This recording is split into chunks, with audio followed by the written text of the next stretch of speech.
Hello everyone, how are you all of you. आज के video में हम देखेंगे और सीखेंगे, समझेंगे ऑर्डर 8 का rule 10।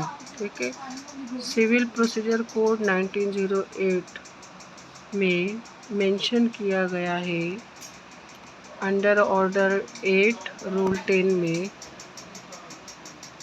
Procedure when party fails to present written statement call for by court. So, what will be the procedure when party fails to present written statement called for by court? So, where any party from whom a written statement is required under Rule 1 or Rule 9 fails to present the same within the time permitted or fixed by the court, as the case may be, the court shall pronounce judgment against him or make such order in relation to the suit as it thinks fit, and on the pronouncement of such judgment a decree shall be drawn up. तो कहता है rule 10 कि जब भी party fail हो जाती है, क्या करने के लिए? रिटर्न स्टेटमेंट प्रेजेंट करने के लिए, रिटर्न स्टेटमेंट को प्रस्तुत करने के लिए वो फेल हो जाती है पार्टी जब with in the time period provided by the court.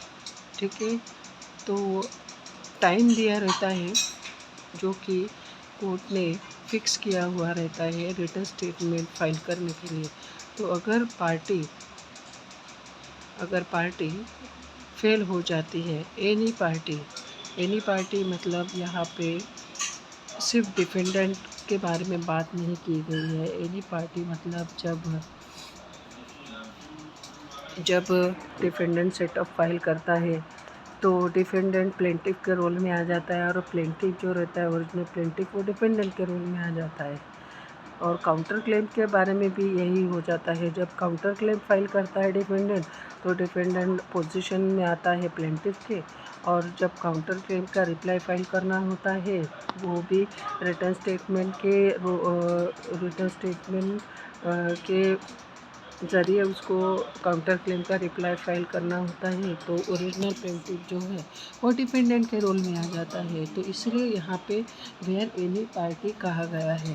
तो जब भी where any party from whom a written statement is required under Rule 1 or Rule 9 fails to present the same, return statement present करने में fail हो जाती है with in the time permitted, जो time permitted किया गया है और फिक्स बाय द कोर्ट, या फिर कोर्ट ने फिक्स किया गया टाइम है कि आप इतने टाइम में आपका रिटर्न स्टेटमेंट फाइल कीजिए। एनी पार्टी को डायरेक्शन देती है और वो फेल हो जाती है प्रेजेंट करने के लिए रिटर्न स्टेटमेंट, तो क्या होगा? एज द केस में भी द कोर्ट शाल का यूज़ किया गया है, तो मैंडेटरी प्रोविज़न है। कोर्ट शाल प्रोनाउंस जजमेंट, तो कोर्ट जजमेंट प्रोनाउंस करेगी अगेंस्ट हिम मतलब एनी पार्टी जो कि जिसको कहा गया है रिटर्न स्टेटमेंट फाइल करने के लिए। तो ऐसे पर्सन के अगेंस्ट में जजमेंट प्रोनाउंस करेगी कोर्ट, और मेक सच ऑर्डर, और या फिर ऐसे ऑर्डर बनाएगी और ऐसे ऑर्डर पास करेगी court in relation to the suit, जो कि सूट से रिलेटेड है, एज इट थिंक्स फिट, जो भी कोर्ट को सुटेबल लगे, ज़रूरी लगे, and on the pronouncement of such judgement, और जजमेंट प्रोनाउंसमेंट होने के बाद में decree shall be drawn up, तो डिक्री बनाई जाएगी। यही कहता है ऑर्डर 8 का rule 10।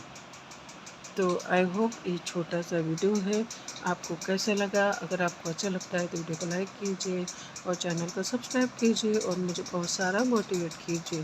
Thank you for watching my video.